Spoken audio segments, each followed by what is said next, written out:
warahmatullahi wabarakatuh. Baik ya, Assalamualaikum warahmatullahi taala wabarakatuh.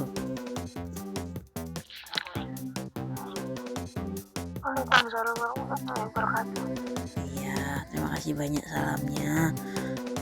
Malam ini teman-teman melanjutkan yang kemarin ya, yaitu konsep holistik pengobatan Tiongkok. Masya Allah ya, sudah ke konsep holistik pengobatan Tiongkok. Di sini udah hadir Mbak Evi, terima kasih Mbak Yuku, Mbak Sri, Mbak Ratna, Mbak Umi, kemudian ada Mbak Lasmi, ada Mbak Yaya, ada Mbak Darsi. Oke, teman-teman kita lanjutkan. Sistem tubuh merupakan satu kesatuan yang terpadu dan seimbang. Tubuh harus selaras dengan lingkungan luar, ya. Bisa dipahamin ya, saya pelan-pelan. Dalam pengobatan barat, dokter mencari penyebab penyakit tertentu dalam pengobatan barat dan berfokus pada komponen tubuh tertentu yang akan diobati. Paham ya? Sebuah komponen. Pengobatan tradisional Tiongkok atau TCM tidak bekerja dengan cara ini. Berarti kan TCM dengan kedokteran barat ada perbedaan ya. Gitu. Makanya kenapa kita butuh banget sebuah story sebelum kita mempelajari sesuatu. Di dalam buku apapun pasti ada storynya terlebih dahulu. Nggak ujuk-ujuk ke rumus, nggak ujuk-ujuk ke penerapan. Ya enggak? Seperti itu ya. Nah, ada perbedaan mendasar dalam prinsip diagnosis dan pendekatan pengobatan antara pengobatan barat dan pengobatan Tiongkok.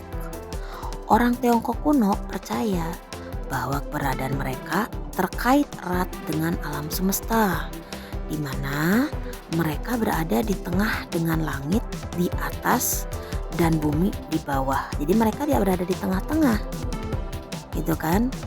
Dengan langit di atas dan bumi di bawah, iya enggak? Kan kepala kita ke langit, ke atas. Kalau ngelihat ke atas kita lihat langit, kalau ke bawah kita menginjak bumi. Berarti di tengah-tengah. Misalnya, kulit tubuh manusia berhubungan dengan tekstur bumi yang datar. 5 organ dalam berhubungan dengan 5 unsur. Unsur kayu, unsur api, unsur air, unsur tanah, dan unsur logam. Ini bukan kayu, api, tanah, logam, air ya, tapi kayu, api, air, tanah, dan logam. Jangan disalahkan. Serta mata dan telinga berhubungan dengan matahari dan bulan. Ini baru dengar ya teman-teman, benar nggak? Mata dan telinga berhubungan dengan matahari dan bulan. Di surga, dunia adalah suatu kesatuan yang harmonis dan holistik. Tidak ada satupun wujud atau wujud yang dapat dieksis kecuali dilihat dalam kaitannya dengan lingkungan sekitarnya. Konsep ini menjadi ide dasar Taoisme, sebuah tradisi filosofis dan keagamaan Tiongkok ya. Dicerna, disaring, didengarkan baik-baik, masukin ke alam bawah sadar sambil kita menuju ke tidur ya. Lanjut, Taoisme membentuk praktik pengobatan Tiongkok yang didasarkan pada keyakinan bahwa segala sesuatu saling bergantung dan saling interaktif di alam semesta. Hampir mendekati ya. Manusia adalah bagian entitas holistik dan harus dianalisis atau ditafsirkan dengan mengacu pada keseluruhan. Konsep holistik TCM mencakup integritas tubuh dan hubungannya dengan dunia luar. Itu. Maksudnya Holistik itu adalah menyeluruh. Kan ada tuh Gria Holistic Care, jadi perawatan menyeluruh. Oh, holistik. Holistik Iya, makanya kayak kita kan udah belajar TCM lah, udah belajar ini, belajar ya udah bikinnya Gria Holistic, Gia Holistic Care. Kayak gitu. Gria itu toko atau rumah bisa ya untuk membuat logo. Biasanya kalau ada berbau holistik gitu. Jadi penguatan menyeluruh. Jadi diagnosa dulu, diobatin ini dulu, diperiksa ini dulu gitu loh. Menyeluruh. Kalau misalkan beli obat ke apotek kan cuman Bu beli obat, ini uangnya, mana obatnya, obat anu, ya enggak, seperti itu ya. Konsep holistik TCM mencakup integritas tubuh dan hubungannya dengan dunia luar ya. Jadi lebih ke diagnosa, insya Allah nanti diulang-ulang pasti paham. Lanjut ya. Sistem tubuh merupakan satu kesatuan yang terpadu dan seimbang.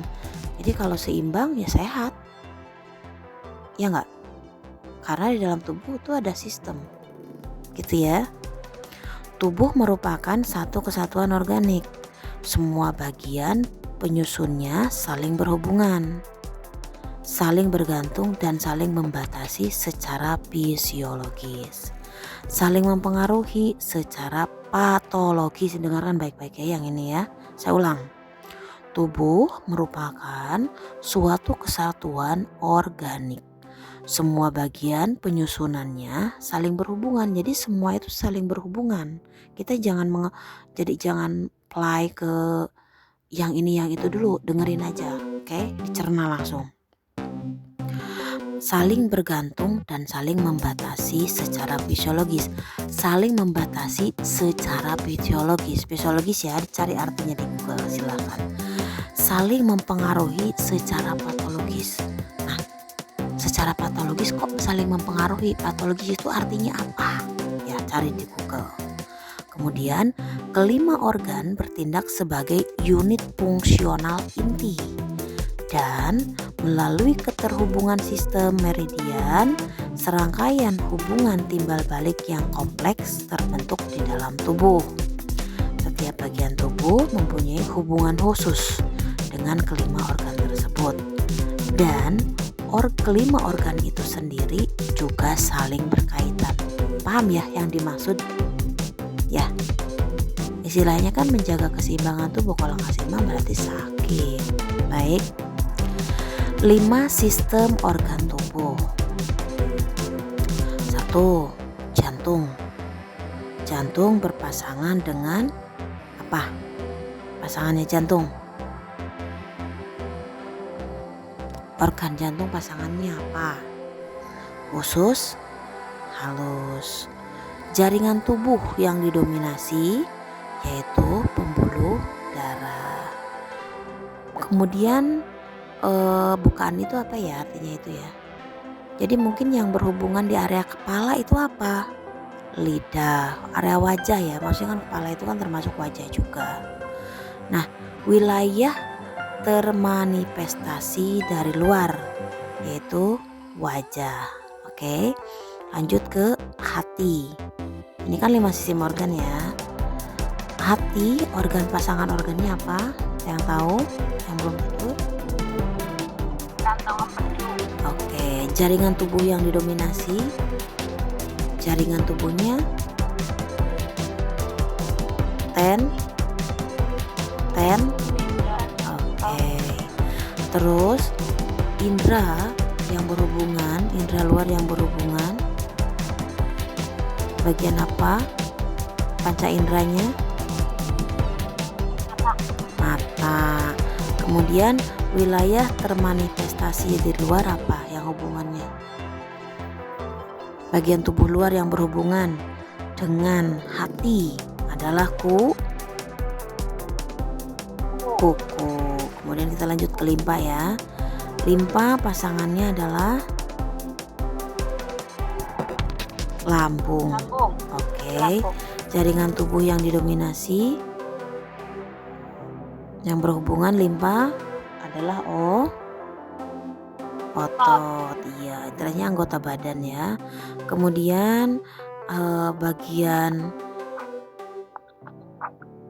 atau panca indera ya, panca indera atau bagian muka, bagian wajah, bagian area kepala yang berhubungan adalah mulut. Dan wilayahnya yang termanifestasi dari luar adalah bibir. Kemudian lanjut ke paru-paru. Tadi jantung sudah, hati sudah, limpa sudah. Lanjut ke paru-paru. Organ yang berhubungan, bukan pasangan paru-paru apa? Usus besar. Jaringan tubuhnya, kulit. Terus saya tuh nggak tahu ya arti bukaan di kepala itu. Jadi yang berhubungan dengan paru-paru gitu kan, hidung, karena kan paru-paru pernapasan ya.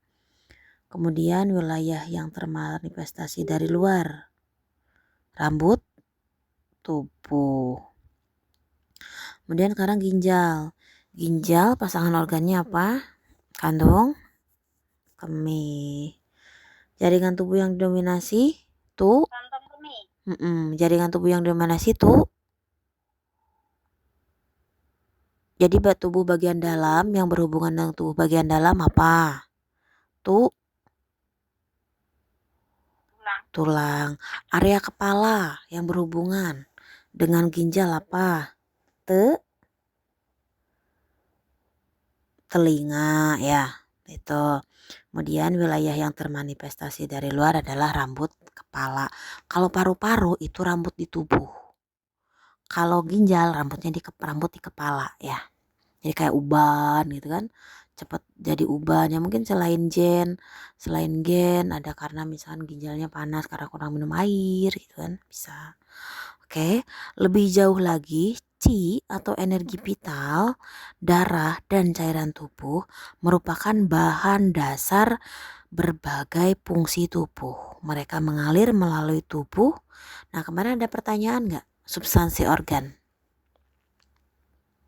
Ingat nggak? Merupakan bahan dasar. Bahan dasar apa? Ya ini, qi, darah dan cairan tubuh ya. Darah itu apa? She. Ya nggak? Ingat nggak? Oke. Mereka mengalir melalui tubuh untuk memfasilitasi seluruh bagian tubuh bekerja sama dan untuk memastikan kesatuan dan harmoni di dalam tubuh. Aspek fisiologis. Setiap organ tidak hanya menjalankan fungsinya masing-masing. Ia juga melengkapi organ yang lain dan bahkan seluruh sistem internal untuk melakukan aktivitas kehidupan. Misalnya, meskipun esensi nutrisi diubah di limpa, proses transformasi juga melibatkan nutrisi darah, jantung, pengaturan hati, dan promosi ginjal. Hubungan yang harmonis dan terkoordinasi antar organ sangat penting untuk aktivitas kehidupan yang normal. Oke. Satu bab lagi ya. Aspek patologis. Tadi kan aspek fisiologis. Ya teman-teman harus paham. Patologis itu apa, fisiologis itu apa. Kalau misalkan belum ngantuk, belum tidur, cepat-cepat ditulis. Aspek patologis artinya apa gitu. Fisiologis itu apa gitu kan, nanti diagnostik itu apa gitu. Perhatian diberikan pada keterkaitan dan interaksi antara patologi lokal dan seluruh tubuh. Pendekatan holistik TCM selalu mengaitkan patologi lokal dan reaksi tubuh secara keseluruhan. Dokter tidak hanya memperhatikan patologi lokal dan organ dalam yang terkait.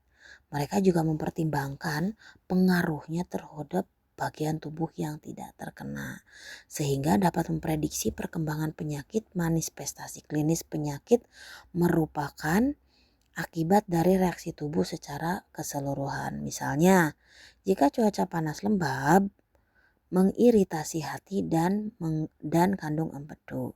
Tidak hanya kedua organ tersebut saja yang kena dampaknya, tetapi juga dapat mempengaruhi. Gimana? Kadang suaranya dekat, kadang suaranya jauh, jadi kadang nggak jelas. Masa? Nggak apa-apa, nanti ada rekamannya ya. Ada rekamannya, bisa diulang. Soalnya ini di depan mulut banget, mungkin sinyal sayang, Oke. Saya ulangi ya. Lanjut. Maaf, Mm-mm. lanjut. Nggak apa-apa. Ini ya saya rekam kok, ada rekamannya, bisa diulang-ulang. Oke, tadi, oh ya, saya ulang lagi dikit-dikit. Manifestasi klinis penyakit merupakan akibat dari reaksi tubuh secara keseluruhan. Misalnya, jika cuaca panas lembab, itu mengiritasi hati dan kantong empedu. Tidak hanya kedua organ tersebut saja yang terkena dampaknya, tetapi dapat mempengaruhi limpa, lambung, jantung, dan ginjal. Menyebabkan mual, tidak nafsu makan, diare, susah tidur, nyeri pinggang, kelemahan lutut dan kelelahan.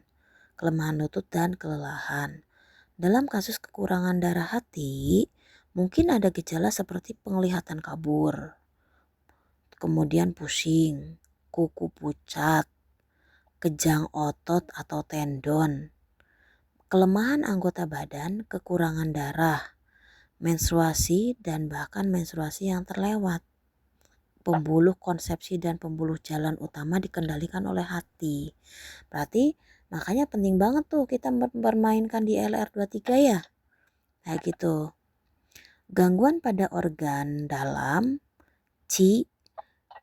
darah, dan cairan tubuh dapat bermanifestasi pada permukaan tubuh. Sedangkan patologi yang terlokalisasi atau regional dapat mempengaruhi ke seluruh tubuh dan menyebabkan disfungsi yang luas. Ini teman-teman sedikit lagi ya, jadi satu lembar sudah. Aspek diagnostik, 4 keterampilan diagnostik dan korelasi yang dibuat antara tubuh internal dan eksternal merupakan contoh nyata dari konsep holistik TCM. Karena organ dan jaringan tubuh saling bergantung secara fisiologis dan saling berpengaruh secara patologis. Dokter dapat menilai keadaan organ dalam dan membangun gambaran rinci penyakit pasien berdasarkan gejala, denyut nadi, dan tanda lidah pasien, dan pemeriksaan laboratorium atau teknologi diagnostik modern lainnya jarang digunakan. Misalnya, lidah mempunyai hubungan khusus dengan organ dalam. Badan lidah dan lapisannya menciptakan tanda-tanda lidah yang merupakan faktor penting dalam diagnosis. Perubahan tanda lidah mencerminkan perubahan fungsi organ, aktivitas darah, dan metabolisme cairan tubuh dan arah perkembangan penyakit. Selain itu, merupakan praktik rutin TCM untuk mengasosiasikan kondisi pasien dengan pengaruh eksternal dan detail pribadi. Faktor-faktor seperti cuaca, musim, gaya hidup, kebiasaan makan, dan kondisi mental, kondisi tubuh, kondisi usia, jenis kelamin, dan karir biasanya diperhitungkan dalam diagnosis TCM. Karir itu pekerjaan ya, apakah pekerjaannya itu memang memberatkan sebuah anatomi tubuh, harus melakukan berat misalkan, jadi pinggangnya kena, harus melihat komputer terus jadi matanya kena, misalnya seperti itu ya yang dimaksud dengan karir, biasanya diperhitungkan dalam diagnosis TCM. Faktor-faktor tersebut membantu memberikan evaluasi menyeluruh dan merancang rencana perawatan yang paling tepat untuk pasien. Baik ya teman-teman, untuk malam ini alhamdulillah itu cuma 2 menit. Mungkin dongengnya sampai sini dulu, kita bisa lanjutkan besok. Walaupun saya harus ngensi, itu nggak apa-apa, kan itu nggak lama gitu. Yang penting dongeng tetap berjalan biar kita nggak putus belajarnya ya. Baik teman-teman semuanya, terima kasih banyak, selamat istirahat, semoga bermanfaat dan semoga menjadi kenangan kita dan jembatan menuju surga, setelah dibukakan hidayah-hidayah kebaikan kepada kita. Amin ya Allah ya Rabbal Alamin. Sama-sama kita tutup dengan doa otomatis ya. Bismillahirrahmanirrahim. Subhanaka Allahumma bihamdika asyhadu an la ilaha illa anta astaghfiruka wa atubu ilaik. Assalamualaikum warahmatullahi wabarakatuh. Selamat istirahat semuanya.